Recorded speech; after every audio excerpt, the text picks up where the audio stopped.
大家好，我係 Terence。今日咧，我會繼續周圍遊覽啦。咁啊，我而家嘅位置咧就係喺地鐵嘅 Circle Line。咁啊，我哋一陣間嘅目的地咧就會係 Haw Par Villa。大家跟住一齊嚟咯。啊，仲有咧，新加坡嘅地鐵咧係真正無人駕駛㗎，車輛嘅前後咧都可以睇到景物㗎。喺香港你一定要坐司機位先至睇到呢啲風景㗎啦。其實新加坡咧，因為唔係好大啊個地方，咁所以咧搭地鐵咧，其實每個地方咧都係好短時間就已經去到㗎啦。嗱，其實咧，我哋而家去緊嘅 Haw Par Villa 咧，就係虎豹別墅啊。香港有一間，新加坡都有一間噶。好啦，到咗啦 ，A 出口就係啦，虎豹別墅啊，呢度啊。咁一陣間個位置咧，嗱，其實我哋而家喺呢度噶，好近嘅就行過去呢度就係噶啦。不過咧，大家望一望啊，而家係落緊大雨咯，而家要等一等佢停雨先至出去啊。終於等到冇咁大雨咧，就可以出去啦。其實咧，我問過人啦，有好多外國人咧對中國嘅傳統故事啊同埋文化咧，其實都好有興趣噶。咁佢哋都會嚟呢度遊覽噶。呢個其實都係吸引我嚟嘅其中一個原因啊。所以我更加要去了解一下啦。哇！大家望唔望到啊？上面咧有條好大嘅蛇啊，不過當然係假噶啦。喺大門外仲有一啲嘅文字介紹啦，咁啊介紹虎豹別墅嘅歷史。嗱，呢度咧就有中文版啦，大家可以睇下。呢個就係大門口啦，我哋入去參觀啦。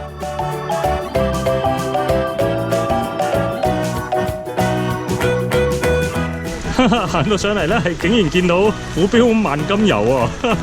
果然喺新加坡咧，呢啲係特產嚟㗎。我應該咧買呢啲特產咧，俾我啲朋友做手信啊！哇！呢度個位置咧，大家睇下，呢度咧10殿閻羅啊，去18層地獄啊，行去呢一邊喎。如果大家嚟呢度參觀咧，記住啊，下晝5點45分前啊就要嚟到啦。如果唔係咧，就會唔俾入去㗎啦。呢度一直向前行呢，就會見到中國傳統民間故事入邊嘅18層地獄嘅景象噶啦。請大家喺呢個時候做好心理準備啦。做好心理準備之後，先繼續跟住我一齊去參觀啦。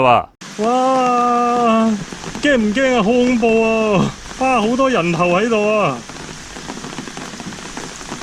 呢個呢係地藏菩薩嚟噶，地獄不空啊，誓不成佛啊，佢個願嚟噶係。今日呢，一路落住雨去睇呢。真係好似個氣氛係零舍犀利啲添啊！呢度佢哋兩位都好似喺度避雨咁樣啊！入到嚟呢個地方呢，真係教你做好人咁樣啊！善有善報，惡有惡報啊！不是不報，時辰未到啊！呢度果然係俾一啲外國嘅遊客去到睇㗎，佢都用英文去到寫啊 Ten Course of Hell 啊！話俾你知係一啲傳統中國嘅嘢嚟㗎係。哇！驚唔驚啊？呢個位置啊，鬼門關啊，寫住。10殿閻羅咧，其實係我哋平時成日聽到嘅陰曹地府嘅主宰啊。咁佢就係喺嗰個地方嘅判官嚟噶。咁就一共係有10位噶，各居一殿嘅。咁啊，中間再分割開咧做18層噶。咁所以咧就叫做係18層嘅地獄啦。咁佢哋嘅工作咧就係負責審判鬼魂啊。咁啊，俾翻啲應有嘅報應佢哋啦。咁又或者咧，根據佢哋嘅功德啦，去到進入6道輪迴啊。咁輪迴轉世之後，就睇下究竟係會變做畜生啦，定係做翻人啦，定係各方面嘅東西啦。大家都見到啦，喺影片當中呢，10殿其實都有唔同嘅樣貌同埋特點嘅。去到第10殿嘅時候呢，經過晒所有嘅審判啦，咁就會飲過孟婆湯呢，就會唔記得晒前世嘅記憶噶啦。咁然之後就轉世啦。以上陰曹地府嘅說法，其實都係民間流傳落嚟嘅故事嚟噶。當然信不信由你啦。好啦，行翻出嚟啦。咁啊，頭先啱啱睇完個6道輪迴圖啊，大家有冇啲感觸啊？真係，我哋睇翻啲有趣啲嘅嘢啊。呢度呢，喺度鬥緊蟋蟀啊，但係點解好似係老鼠啦同埋大笨象咧喺度鬥蟋蟀嘅呢？同埋仲有隻好似紅嘅東西喺度影緊相咁嘅。卧冰求鯉啊！呢度背後都有個古仔嘅。出到嚟仲有咁多其他嘢睇嘅喎，原來。暫時睇到嚟呢度，大家對虎豹別墅有啲咩感覺啊？我覺得呢都幾神怪啊，好多嘢都係，乜嘢都有㗎，呢度裏邊係。但係大家有冇發覺呢？其實裏邊好多嘅場景啦，同埋角色呢，其實都係大家嘅遊戲裏邊呢經常會出現㗎，好大機會啊會你仲熟過我啊！當中呢，其實都有好多嘅民間故事呢，係我都覺得相當之新奇啊！我覺得呢個地方呢，真係值得嚟參觀一下，即係正所謂啦，讀萬卷書不如行萬里路啊！有陣時你自己親眼見過嘅嘢呢，其實個記憶印象咧係深刻好多噶，比淨係睇文字係更加深刻噶。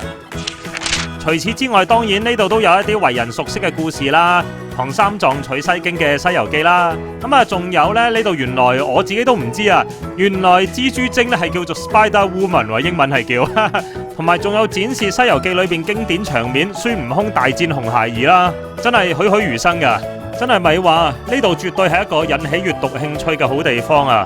同埋仲有另外一個出名嘅故事《白蛇傳》啦，呢度就展現緊水浸金山寺啊！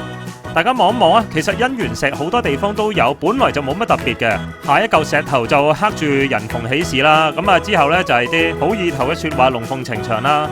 咁但係最後呢，竟然係揾到個石頭係寫住個忍字喎，呢個忍字先係精髓啊！即係話無論幾好緣分都好啊，要一齊生活嘅話呢，都係要互相忍讓啊。當然啦，中國嘅傳統思想呢，就係結得婚梗係要生仔啦，所以呢度呢，都有早生貴子嘅祝福說話喺度啊。睇完姻緣石之後，我哋不如一齊繼續向上行啦。上邊有座觀世音菩薩嘅像啦，咁啊仲有九龍壁畫喺度嘅喎。呢幅壁畫由於係立體嘅呢，所以平時其實係吸引咗好多遊客喺度合照嘅同佢。不過今日好彩啊，任我影啊！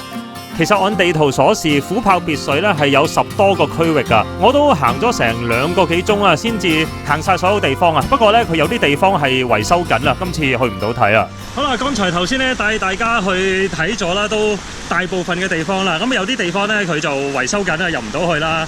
咁即係希望啦，即係少少嘅介紹咯，可以話係。其實裏邊當中每一個神話故事啊，咁又或者係一啲中國傳統思想嘅東西呢，其實都係即係可以講好耐嘅。其中一項已經係夠我講成條影片有多噶啦，肯定係。咁呢度叫做少少嘅一個介紹啦。同埋呢，仲有好彩就係啱啱好睇完呢，先至又再落翻雨啫。咁而家相當之好啊！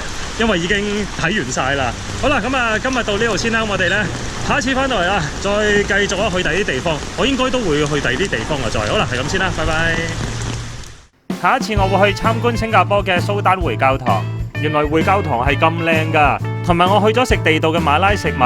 咁啲食物呢，其實就都係辣噶。咁仲有呢，落咗好多嘅椰汁啊，幾惹味嘅。其實睇嚟今次想減肥都唔容易啊。好啦，咁下集翻到嚟再見啦。